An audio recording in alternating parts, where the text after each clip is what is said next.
Yes guys, welcome back again to another YouTube video. Right now I'm in York City Centre. I'm going to ask the public what they think about property. Sorry lads, can I ask you guys a quick question? Yeah. 2 minutes. Quick question. No, sorry mate. If you could buy any property in the world, what would you buy and why?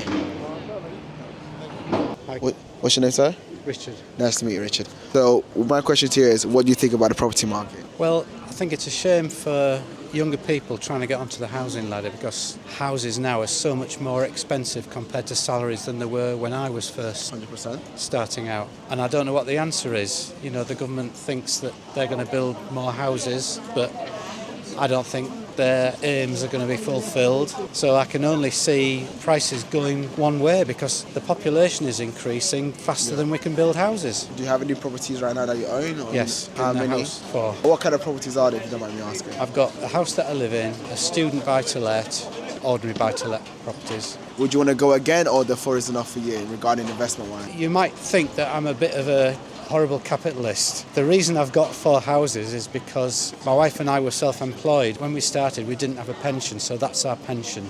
Oh, nice. So we saved many years to do that. How long did it take you, if you don't mind me asking, to 20 get the years. 20 years to get it for? And in regards to the best one that's provided income, which one is the best? The student let. The student let. What, is it based in York as well? Or? Yes, they're all in York. What do you do for work, if you don't mind me asking?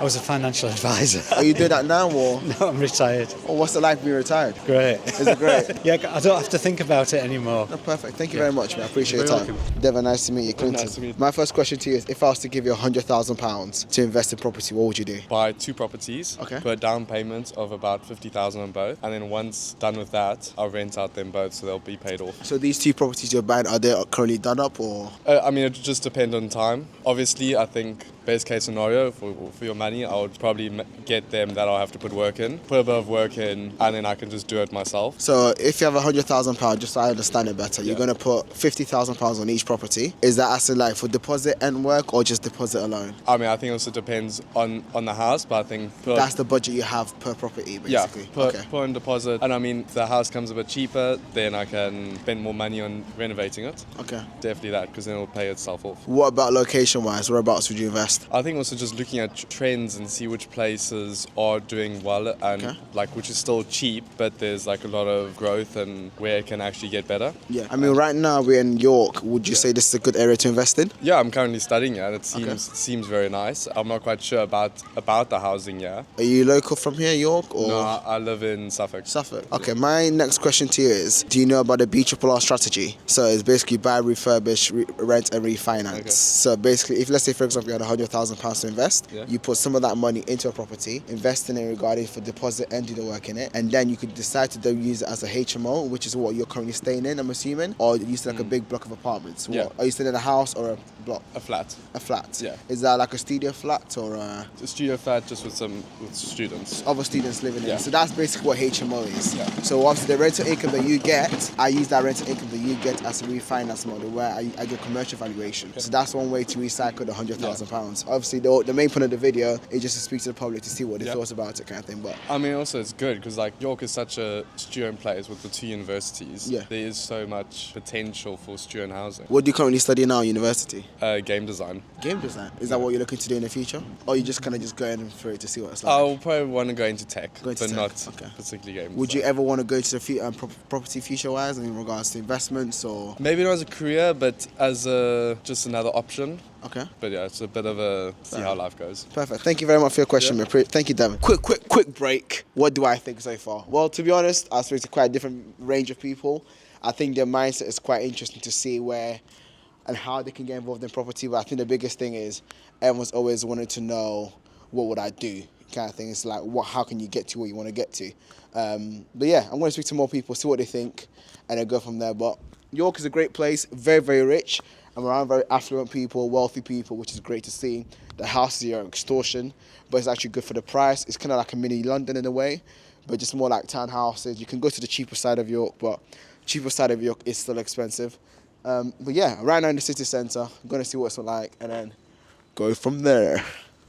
I think the biggest hurdle to investing in property is that a lot of people don't really know what to do. Like, Okay. it seems like if you're wanting to invest in property, it seems overtly complex. Like, Okay. it's just one of those things where it's seemingly not very friendly to newcomers to doing it. So I'd say that's the biggest problem. Have you tried investing in property yourself? I have it myself, but my dad, when he first started out, didn't really know what to do. And Yeah. whilst there are resources online, it was something where it was like he wasn't really sure what was the right thing to do. He needed to get help from someone who was more experienced. Do you think that's the biggest blessing in disguise, getting help from other people? Yeah, it's a blessing in disguise. But it is that like hurdle of like, Yeah. what do I do? Investing in property seems so like monumental because it's it's investing in property. But so I'd say it's like what's seemingly the bar for entry Yeah. might be the biggest hurdle. Oh, perfect. Thank you very much, man. Thank you for your time.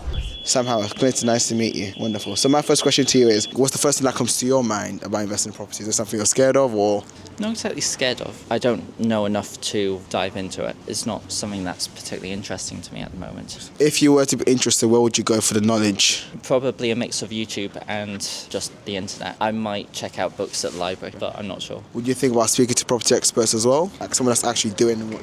I would think about it, but once I know the basics, Yeah. there's no point turning up if I don't know anything, is there? Would you say there's power in the room you're in? Because obviously you can have that mindset, but if you go speak to someone, they can actually teach you so much more than you actually. Remember, social media is all cut in certain segments. Oh, It's definitely. not 100% to everything, if that makes sense. You've got to know what you're getting yourself into. Yeah. Power in the room you're in, but you don't want to be ignorant. Well, thank you very much for your time, mate. Thank you. If I give you £100,000 to invest in property, what would you do with it? Buy a restaurant. Do you work for a restaurant or just buy Buy my own restaurant. buy a restaurant? I'm a chef by trade. Oh wow, okay, what's that like? It's amazing. It's unbelievable. I'm actually like I've been doing it for like 10 years. And, yeah. What chef is it like? Teach me about the chef industry because I'm not too sure. Do you like work in certain like English like food starters, menus, or? Well, I've been a head chef. I'm currently a sous chef. I'm thinking about doing cruise ships and stuff like that. But like, I mean, you start like KP, work your way up, type of thing. Okay. Yeah, most people that do it absolutely despise it. But I think they just they fall washing dishes into just does my head in, to be honest. So that's my biggest hurdle when I look at chefing. I enjoy it. Oh really? Yeah, My missus will love you right now. My next question to you is, why the restaurant? Is it because you're just used to the industry in itself? No, it's because I love it.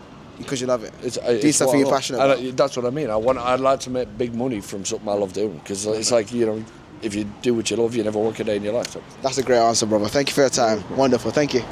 If you were to buy any property in the world, what would you buy? Anywhere in the world? A castle or something, bro. A castle.